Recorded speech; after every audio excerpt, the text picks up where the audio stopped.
Hello बच्चों, genius question number 1 में आपका स्वागत है। तो चलिए आज बात करेंगे कक्षा 10 के नन हिंदी।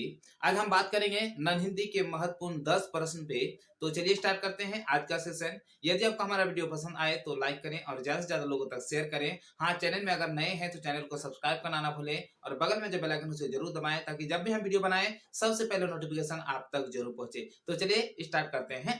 ठीक है, तो आज हम चेक करेंगे कितने सवाल पे 10 प्रश्न जो आपके परीक्षा की दृष्टि से बहुत ही क्या है खास होंगे। चलिए स्टार्ट करते हैं। पहला क्वेश्चन क्या कहता है, गौर से देखिए कि अपने देश में चिकित्सा की कितनी पद्धति प्रचलित है, उनमें किन किन पद्धतियों से लेखक ने अपनी चिकित्सा कराई। मतलब कितना चिकित्सा में जो प्रचलित पद्धति है उसके बारे में आपको बताना है। ठीक है, अब यहाँ पे देखते हैं। देखिए, चिकित्सा की जो पद्धति है वो बहुत है। जैसे एलोपैथिक पद्धति है और आयुर्वेदिक भी पद्धति है। यूनानी पद्धति जिसको हम हकीमी कहते हैं, है ना, जड़ी बूटियों के माध्यम से, हकीम के माध्यम से जो होता है। होम्योपैथिक ये भी एक पद्धति है। प्राकृतिक पद्धति है ना, क्या लेखक ने इसका भी उपयोग किया। उसके बाद वायु को एमिक पद्धति है ना, यानी क्या करता है वायु को समेट कर उसके अंश के अनुसार उसको क्या कहते हैं ठीक किया जाता है। ये सब पद्धति का प्रयोग उन्होंने किया है। चलिए आगे वाला देखते हैं। जैसे ओ वैज्ञानिक टेक्नोलॉजी ये सब है। ठीक है, हालांकि इसमें पद्धति प्रयोग नहीं किया, बाकी सब का प्रयोग किया है। ठीक है, वो सब ऊपर किए हैं। जैसे ये भी आपका पद्धति का नाम पे आता है झाड़ फूक, जो ओझा वगैरह झाड़ फूक करते हैं उसके अंतर्गत ये आते हैं, है ना। जैसे ये लेखक ने जैसे खास करके किसका प्रयोग किया, एलोपैथिक, आयुर्वेदिक और हकीम पद्धति को अपना इलाज करवाई है। मतलब यहाँ पे स्पष्ट रूप से है कि एलोपैथिक, आयुर्वेदिक और हकीमी पद्धति से वो अपना क्या किए, इलाज करवाए हैं, है ना। लेखक इस जो आपका है बेढब बनारसी साहब ने इसमें क्या किया, वो तीनों पद्धति का उपयोग किया है। ठीक है, चलिए आगे वाला प्रश्न देखते हैं। चलिए देखते हैं सवाल नंबर 3 में क्या कहता है आपका कि हुई वीरता वैभव के साथ सगाई झांसी में, है ना। उपयुक्त पंक्ति में वीरता और वैभव के भाव संकेत किस किस की ओर है। मतलब यहाँ पे जो बहादुरी की बात कही गई है वो किसके बारे में कहा गया है आपको बताना है ना। वो किसके किसके बारे में कहा गया है वो आपको बताना है। देखिए, आप ये जो पंक्ति है वो झांसी की रानी से लिया गया है ना। यहाँ पे यहाँ कावित्री यानी वीरता का संकेत लक्ष्मीबाई तथा वैभव का संकेत झांसी के राजा गंगाधर राव की ओर किया है। मतलब इशारा कहाँ पे किया है, झांसी के जो राजा है गंगाधर उसकी ओर इशारा किया है। यहाँ तात्पर्य यह है कि झांसी में लक्ष्मीबाई और गंगाधर राव की जो सगाई हुई वह मानो वीरता और वैभव की सगाई था। मतलब वो जो है वो वीरता और वैभव का क्या है, ये सगाई था। ठीक है, चलिए यहाँ पे देखते हैं आगे वाला प्रश्न। सॉरी, यहाँ पे ज्यादा थोड़ा सा रिपीटेड आ गया है ना।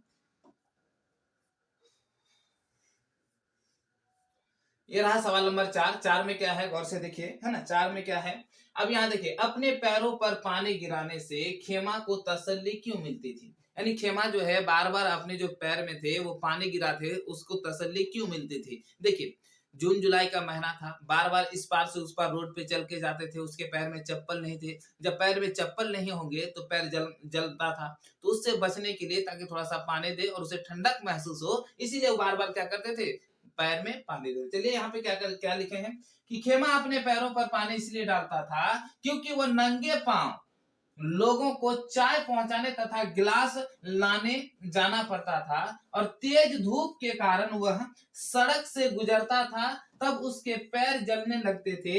इसीलिए चाय पहुंचाकर लौटते ही तथा जूठे गिलास धोने से पहले अपना पैर पर पानी गिरा लेता था ताकि जलन महसूस ना हो। इसीलिए वो क्या करता था कि उससे जलन जो है महसूस ना हो। चलिए आगे वाला प्रश्न देखते हैं, है ना। ये रहा आगे का प्रश्न।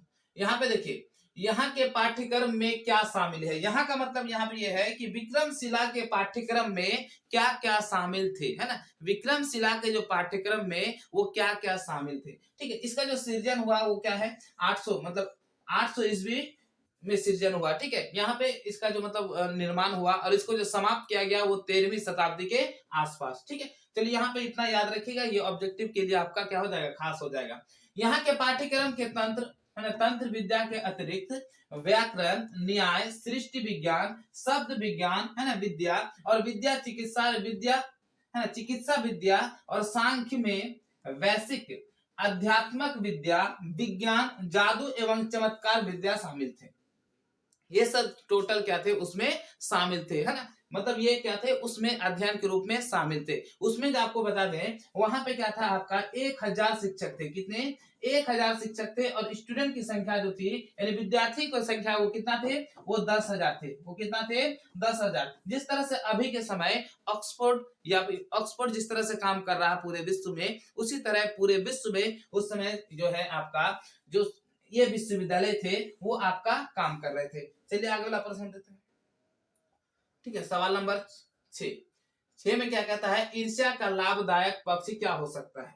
ईर्ष्या का जो लाभदायक पक्ष होगा वो क्या हो सकता है? ईर्ष्या का लाभदायक पक्ष यह हो सकता है कि हमें अपने जैसे लोगों के प्रति द्वंद्व मानकर उससे आगे बढ़ने का प्रयास करना चाहिए। मतलब अपने जैसे जो द्वंद्व है उसे आगे बढ़ने का प्रयास करना चाहिए, ना कि उसे जलना चाहिए। जब कोई व्यक्ति अपनी शक्ति एवं, यहाँ पे शक्ति है, शक्ति एवं साधन के मुताबिक किसी से आगे बढ़ने का प्रयास करता है ना, तो वह ईर्ष्या का लाभदायक पक्ष होता है। यानी आपको पॉजिटिविटी लेना है, ना कि नेगेटिविटी। नेगेटिविटी कहने का मतलब ये हुआ कि आपको ये सोचना है कि हम आगे कैसे बढ़े। हमें ये नहीं सोचना है कि हम उसे कैसे दबाएं ताकि वो हमसे पीछे हो जाए। ठीक है, इस तरह से आप लाभदायक बना सकते हैं।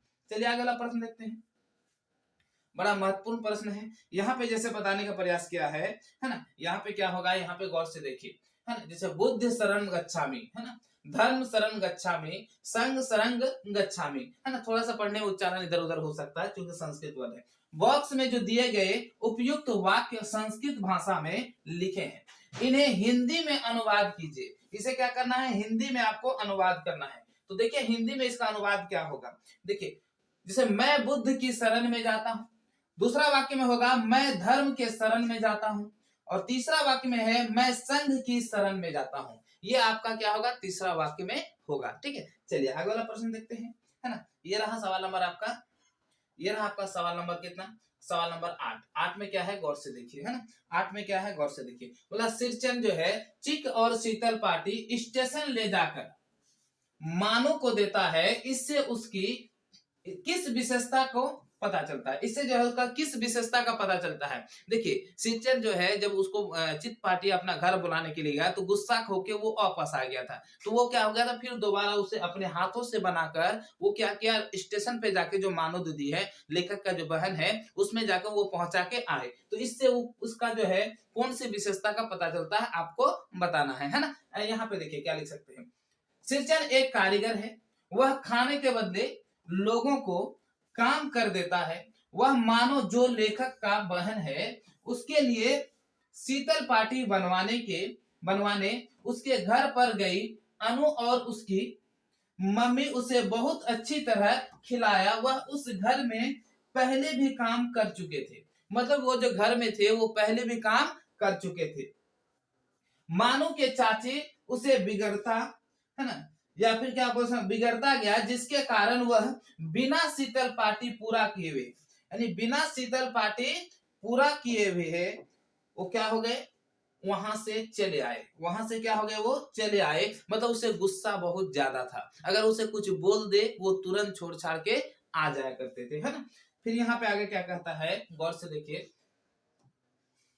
काम छोड़ चुके थे लेकिन मानो के चाची यहाँ पे बिगड़ता हुआ, यहाँ पे क्या हो जाएगा आपका, यहाँ से हो जाएगा शीतल पार्टी पूरा किए घर, है ना, आ गया। लेकिन वह घर पर शीतल पार्टी यानी चीक भून कर स्टेशन पहुंचा। इससे यह स्पष्ट होता है कि यदि सिरचन एक बार जो ठान ले वो पूरा कर लेता है। वह अपना वादा पूरा किया। मतलब उन्होंने जब बोला था कि हम आपको शीतल पार्टी अवश्य देंगे तो वो अपना वादा अवश्य ही पूरा किया। मतलब इससे ये पता चलता है कि वो एक बार जो ठान ले वो पूरा करके ही दम लेता है। चलिए आगे वाला प्रश्न देखते हैं। देखिए ये बड़ा महत्वपूर्ण प्रश्न है। क्या कहता है कि ईदगाह कहानी आपको कैसी लगती है, इसकी मुख्य विशेषता बताइए। मतलब ईदगाह की जो कहानी है वो आपको कैसी लगती है, जिसका लेखक क्या है, प्रेमचंद्र जी हैं। ठीक है, यहाँ पे देखिए हम अपने अनुसार लिखे हैं, बच्चे भी अपने अनुसार लिख सकते हैं। पहले ही बता दें कि आंसर जो लिखने का तरीका है वो आपका भिन्न हो सकता है, थोड़ा सा इधर हो सकता है, ऐसा नहीं कि हुबहू आपको उतारना है। अब यहाँ पे देखिए, ईदगाह कहानी मुझे अच्छी लगती है, इससे कई कारण हैं। सर्वप्रथम, इस कहानी में संपूर्ण वातावरण और परिवेश हमारा सामान्य जीवन परिवेश से है। पहला कंडीशन यही है कि इसका जो जितना आपका वातावरण दिया है ये सामान्य जीवन से है। दूसरा क्या है कि बालक हामिद हमें बड़ों जैसा भाव गरीब ने पैदा किया, मतलब गरीबी ने बड़ों जैसा भाव पैदा किया जो बालक हामिद ने उसे मतलब दिखाया गया है हामिद के किरदार में। बिना बिना किसी गंभीर कौतूहल के भी है कहानी रोचक है, मतलब ज्यादा गंभीरता नहीं है फिर भी ये कहानी क्या है आपका रोचक है। और बाल मनोविज्ञान विज्ञान की दृष्टि से श्रेष्ठ है, मतलब ये जो है बाल मनोविज्ञान की दृष्टि से बहुत ही अच्छा है। और भाषा शैली सरल तथा चित्र में ही है, और चित्र मतलब चित्रमय है, मतलब चित्र के अनुसार इस तरह से प्रकट किया गया लगता है कि वो दिलो दिमाग में बैठ जाता है। इन्हीं कारणों से यह कहानी मुझे बहुत अच्छी लगी, मतलब यही सब कारण है कि ये कहानी हमें क्या लगा, बहुत ही अच्छा लगा। ठीक है, चलिए इसका आगे वाला प्रश्न देखते हैं और लास्ट सवाल है। ठीक है, क्या हो जाएगा, ये लास्ट सवाल है। ठीक है, यहाँ पे थोड़ा सा देखिए ऑब्जेक्टिव थोड़ा सा रह गया है ना, ये लास्ट सवाल है। यहाँ पे क्या कहता है, कवि शंकर शैलेंद्र जमीन पर क्या उतार लाने की बात करता है ना। तो वो क्या कहता है, जैसे आपको पढ़ते हैं जैसे आपका कवि शैलेंद्र है, तो जिंदा है तो जिंदगी की जीत में यकीन कर, अगर कहीं स्वर्ग है तो उतार ला जमीन पर, है ना। अगर कहीं क्या, वो स्वर्ग को उतार के लाने की बात करता है, क्या पर, स्वर्ग, है ना। तो यहाँ पे आंसर क्या हो जाएगा, सवाल। ये आपका ऑब्जेक्टिव है, ये सब्जेक्टिव नहीं है। उम्मीद है आपको यह वीडियो अच्छा लगा होगा। यदि आपको हमारा वीडियो अच्छा लगता है तो लाइक करें और ज्यादा से ज्यादा लोगों तक शेयर करें। हाँ, चैनल में अगर नए हैं तो चैनल को सब्सक्राइब करना ना भूलें और बगल में जो बेल आइकन उसे जरूर दबाएं, ताकि जब भी हम वीडियो बनाएं सबसे पहले नोटिफिकेशन आप तक जरूर पहुंचे। तो चलिए आज यहीं पे अपना वीडियो करते हैं समाप्त।